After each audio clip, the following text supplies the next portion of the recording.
Hey guys, what's up? Welcome back to the channel. Today I am checking out the all-new Mac Studio M3 Ultra. They have the M4, but this is the M3 model, which is more powerful. This thing has got 512 gigs of unified memory. It's got an 80-core GPU, which is just mind-boggling. So let's get it out of the box and let's test this baby out because I cannot wait to see what it can do. Let's get into the video.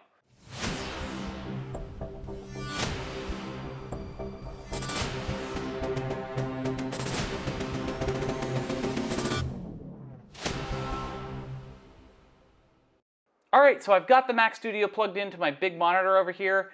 I'm gonna run some tests, just my testing. This isn't scientific. This isn't meant to like push it to its limits.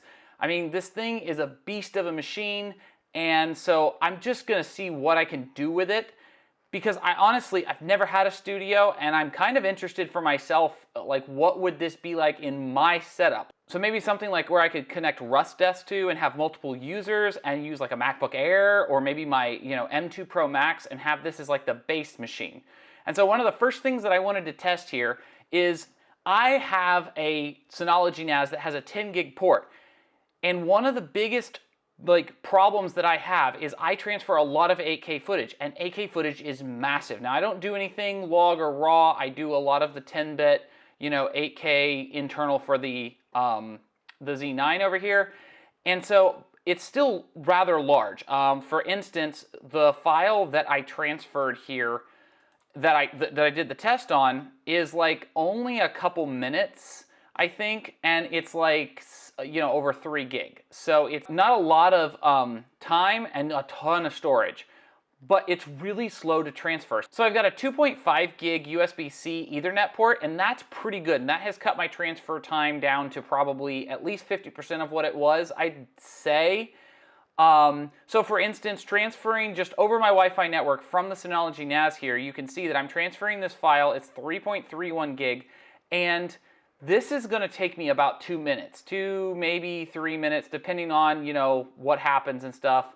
On the network. Now that's not bad, for a 3 gig file, but what happens when that's an 80 gig file? So just for comparison here, I'm going to grab the same exact file and I'm going to transfer this now. So on these two screens here, I've got one connected to my Wi-Fi network. So that's the, the NAS, and then I've got one connected through the 10 gig port to the 10 gig port on the back of the Studio.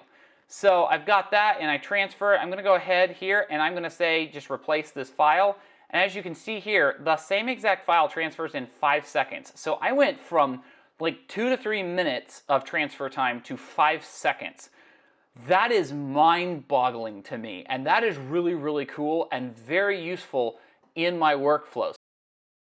All right, so another thing I love to do is I love to do AI testing. And I love to just mess around with the models and see how good they're getting locally versus what I'm paying for ChatGPT. Because I think there's going to come a time when we're going to have stuff good enough locally that, the super big models that are on big computers, they'll do a lot more.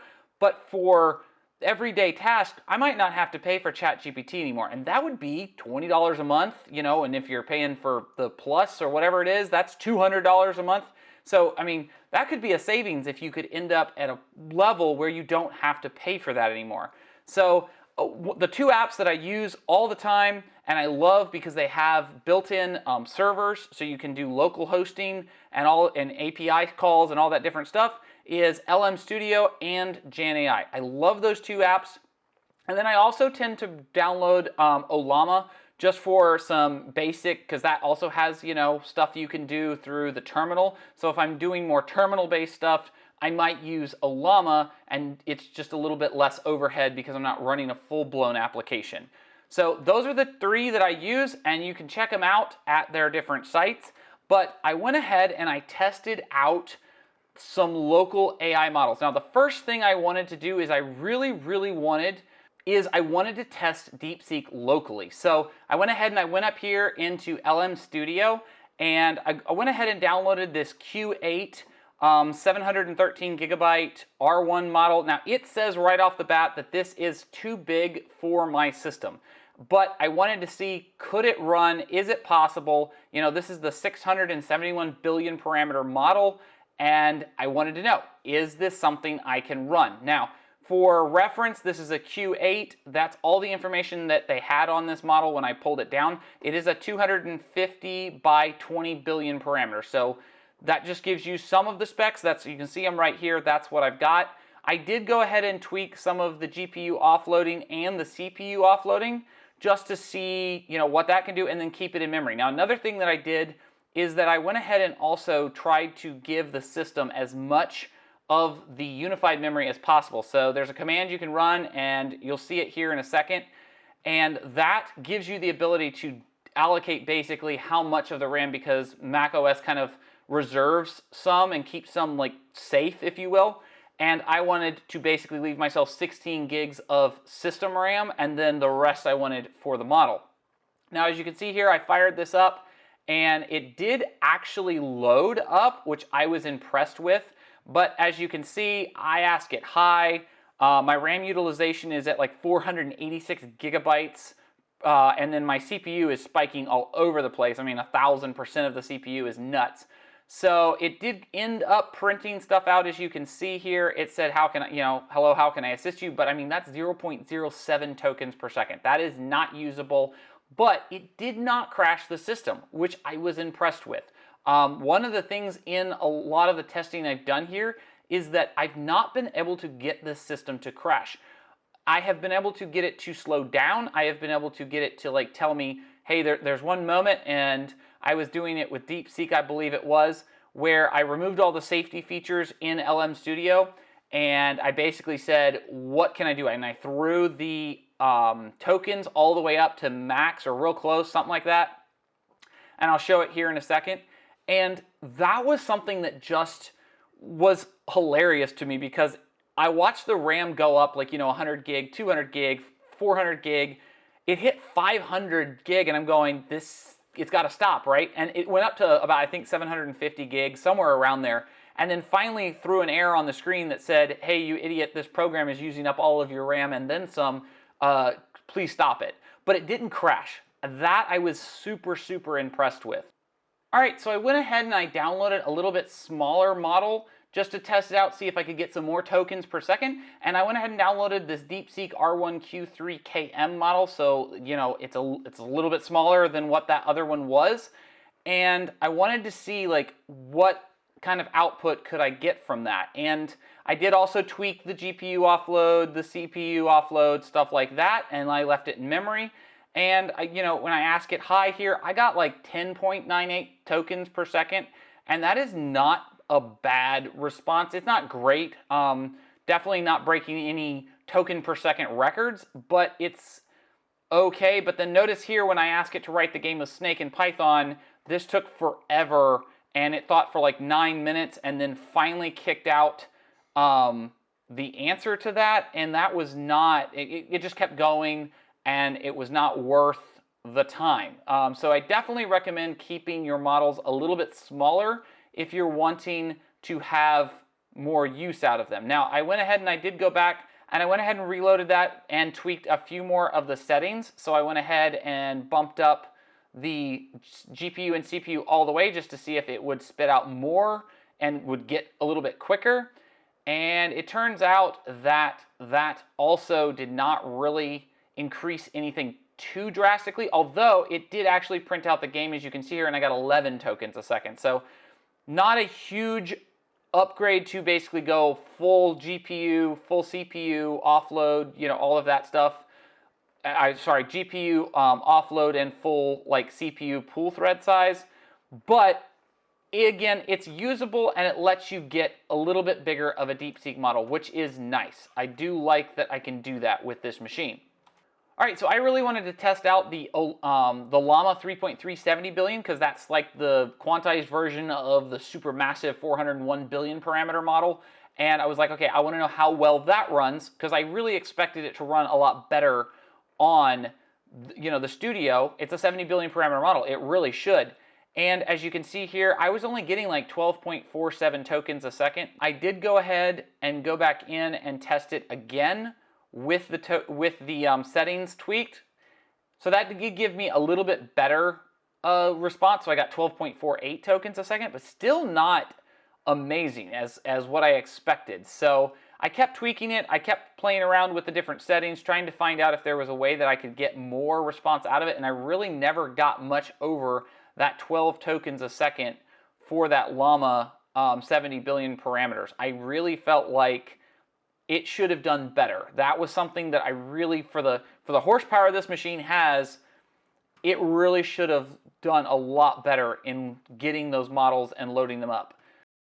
Another thing I really wanted to test out was image generation. So I love playing around with image generation. I'm not a master of it. I don't claim to be, but I really love mucking around with it. And so I wanted to see, how much faster could the Mac Studio produce images. If you're interested in doing image generation, the two apps, again, I have two that I really like, and a third that I found that I love.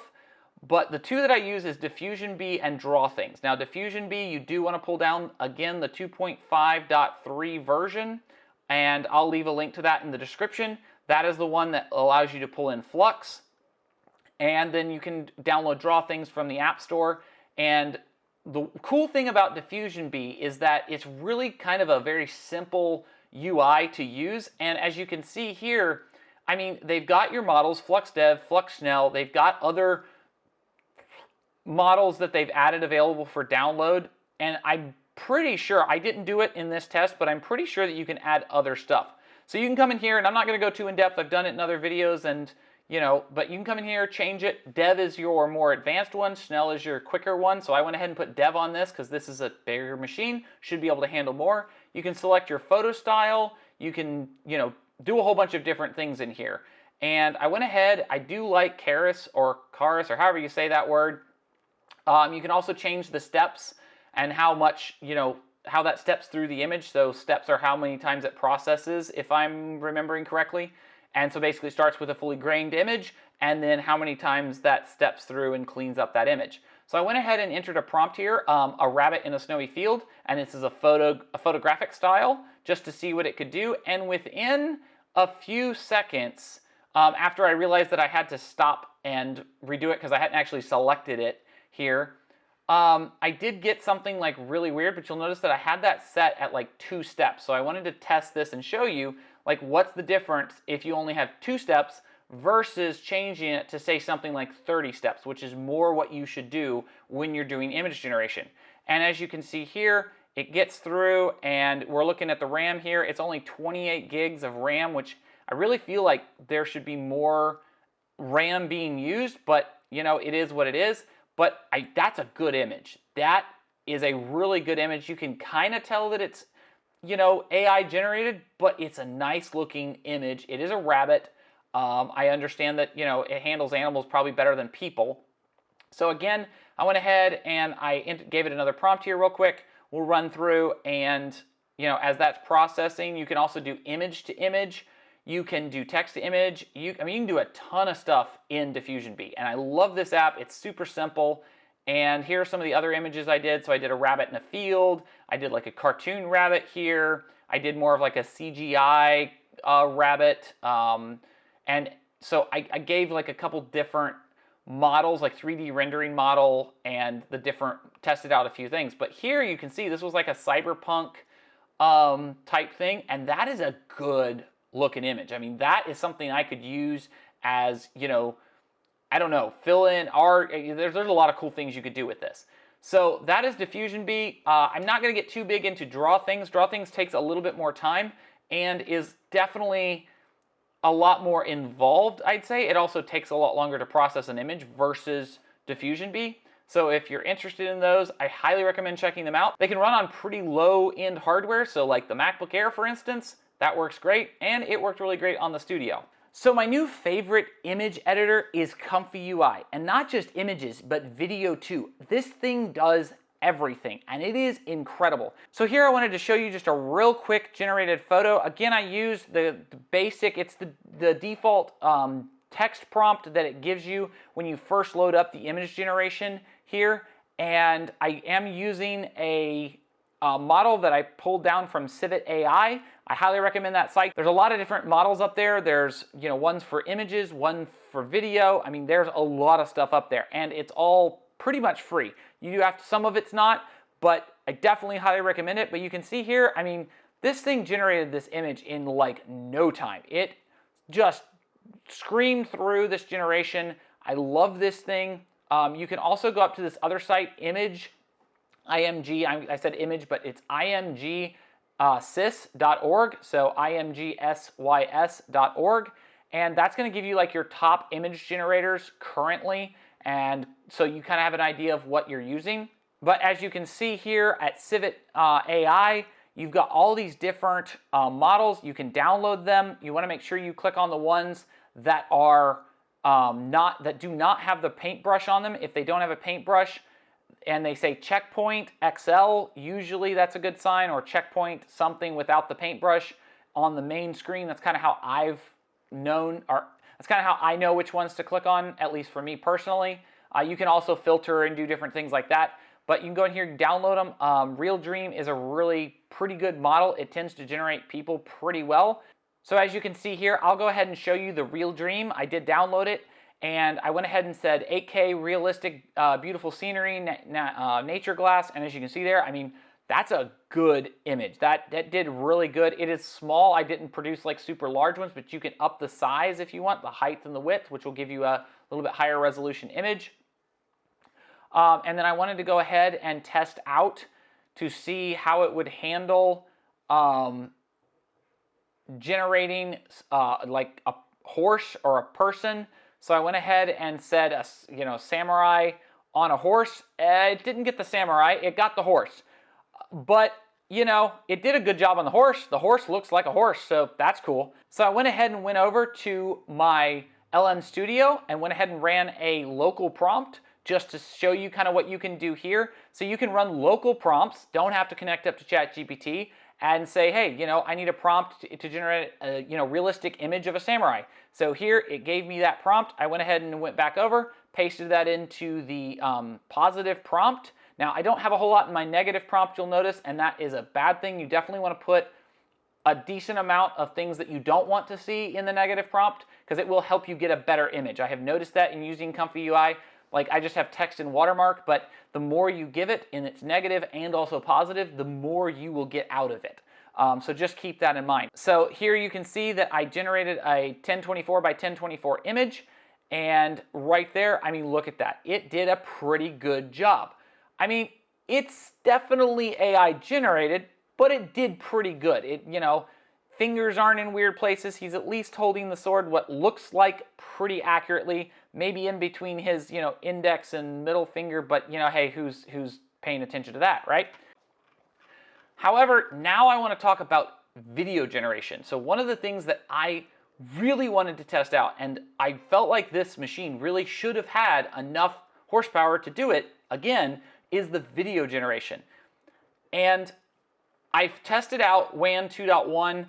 Those were really not good.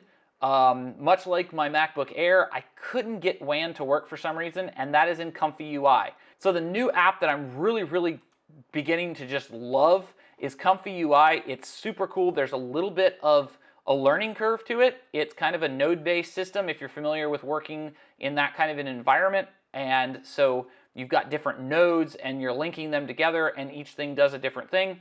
But what's cool is it actually kind of holds your hand and walks you through the steps. So if you get into like image generation, it'll be like, hey, you're missing the model, you need to download X. And you can add extra down the road, but it just kind of gets you off the ground. So it's really simple. You can do it through either installing everything locally and running like your own environment, stuff like that, or you can download the app. I highly recommend the app. It's a lot easier to mess with, and when it crashes, you just reopen it. So yeah, highly recommend that. But as you can see here, I actually ended up going to Huyan. I don't know, Hanyu, I don't know how you pronounce that word, but it is a video generator. And I gave it a prompt of a woman walking through a dense misty forest as a golden sunrise. And I mean, that's a pretty good image. Or video, I should say. It's not even an image. It did a really good job and generated in about 1,419.37 seconds. So it did take a minute. And one thing I will note is that, yet again, much like the image generation, I was never able to get the RAM to really kick much over 90 gigs. I don't know why I had set that setting. I had, given it the full like 400 and something, 490 gigs of RAM, if you will, and it just would never go over that, like 90 gigs of RAM whenever running ComfiUi, both DrawThings and Diffusionbee.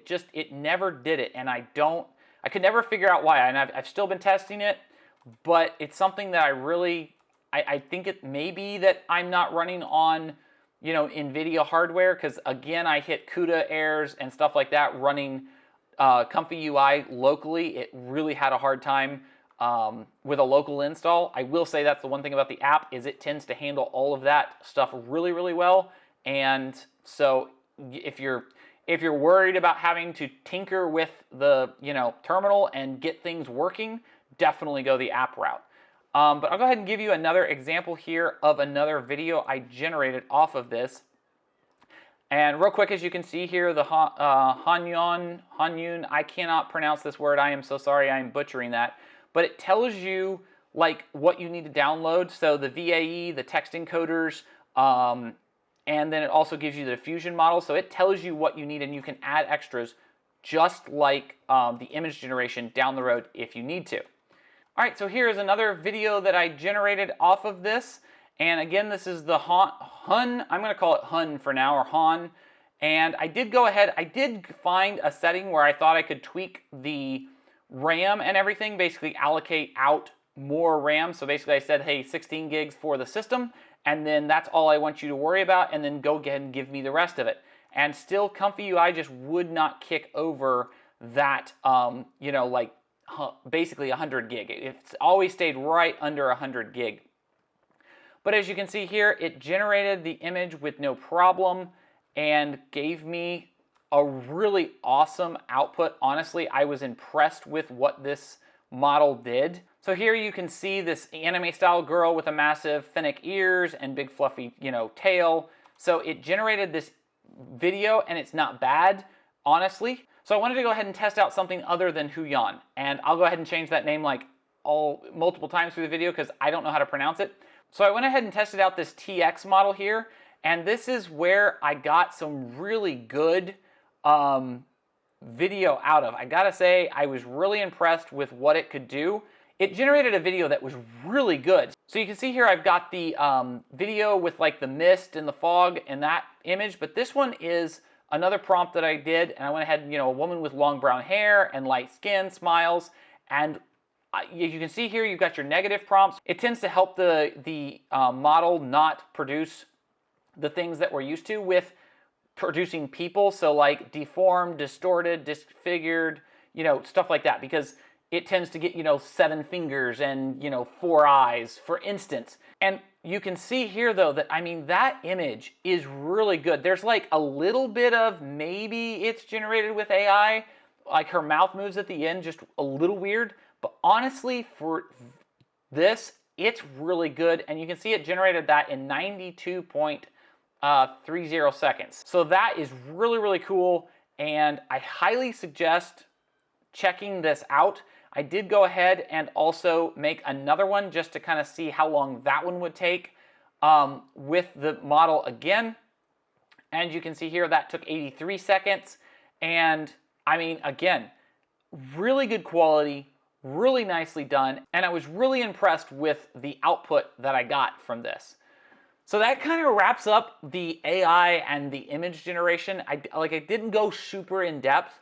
I just wanted to see what I could do with this and see if it would really utilize the system power that's there to do this stuff. And honestly, I didn't ever see it. And I really think that for the price tag, it should be a little bit better. Now, again, I think there are better models out there that I could test out. I think there's better video models, better image models, and maybe with some more tweaking. I did look up for like ComfiUi, for instance. You can add a flag to it and you can get it to utilize system RAM and load everything into that, and it's supposed to be faster. But when you're using the application, that's a little hard. You've got to go in and do some tweaking, and I didn't want to do that right now, so that may have been my problem. So I wanted to try out one other thing though, because this thing is supposed to have an awesome GPU. 80 core GPU is nuts. and 512 gigs again of reunified memory. So I said, I want to see what gaming is on this. So I went ahead and downloaded something that I think is really, really cool. It's called Crossover for Mac, and it basically allows you to play a lot of different Windows titles. It loads them into wine bottles and creates basically a VM for the window for Steam, and then you can load up your different games. Some are supported, some are not. For instance, Helldivers 2 is not supported. I loaded it up and it had a serious fit. So I did download Cyberpunk, and that one actually ran pretty good. So I didn't do gameplay, but I did go ahead and put some benchmarks, and I'll go ahead and show you those now. So for instance, I went ahead and tested out ray tracing in overdrive mode. VSync is off in this test, and this is 1080p. I was unable to get it to go up to 4K. I don't exactly know why, but it wouldn't go up to 4K. So as you can see here, we're coming out of this building, and we're hitting about 27, 24 frames a second. But I mean, it looks pretty good from what I saw. Now again, this is, ray tracing. This is the highest setting that you can go. So then I want to go ahead and kind of do a medium test just to see what that was like. So I went ahead and set this to ray tracing low, and I wanted to see kind of what this could do. So as you can see here, again, coming out of this building, we're hitting about 56, 60 frames a second, 65. So I mean, you could play this. This is playable, so long as it held that, right? So you can't get the super high ray tracing like insanity mode, but I mean, low ray tracing is still pretty good, and the image is not anything to be ashamed of. So I went ahead and lowered it down to a low setting just because I wanted to give kind of like a high, medium, low, what this could output. And in all honesty, I don't see that much of a difference. So coming out of this building here, again, you're hitting at 69, 70 frames a second. It's bouncing all over the place depending on what's going on the screen, and with an average of 64 frames a second. And I don't feel like the difference between 64 frames a second average on low settings and ray tracing low are enough to give me, I'm 56 frames or, 64 frames. So honestly, I would prefer the ray tracing, but that's just me. I would prefer the little bit better graphics over the extra frames. I guess it would also depend on what you're doing. But this kind of gives you an idea. This is not a gaming machine. Nobody's buying this thing for a gaming machine, but I wanted to kind of do a test because I hadn't really seen anybody test out a benchmark for gaming on the Mac Studio yet.